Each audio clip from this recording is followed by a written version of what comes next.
Rasulullah Shallallahu Alaihi Wasallam biasa berdiri di atas sebatang pohon kurma ketika berkhutbah setelah dibuatkan mimbar. Kami mendengar sesuatu pada batang pohon kurma tersebut seperti suara teriakan unta yang bunting, sehingga Nabi Shallallahu Alaihi Wasallam turun lalu meletakkan tangannya pada batang kurma tersebut. Setelah itu batang pohon itu pun diam. Dalam riwayat lain disebutkan ketika hari Jumat Nabi Shallallahu Alaihi Wasallam duduk di atas mimbar, lalu batang kurma yang biasa beliau berkhutbah di sana itu berteriak. Hampir-hampir batang kurma itu terbelah.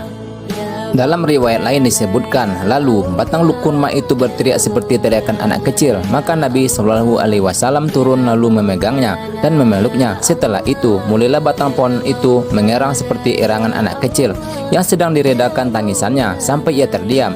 Nabi Shallallahu Alaihi Wasallam bersabda, ia menangis karena zikir yang dulu biasa ia dengar. Hadis riwayat Bukhari Muslim.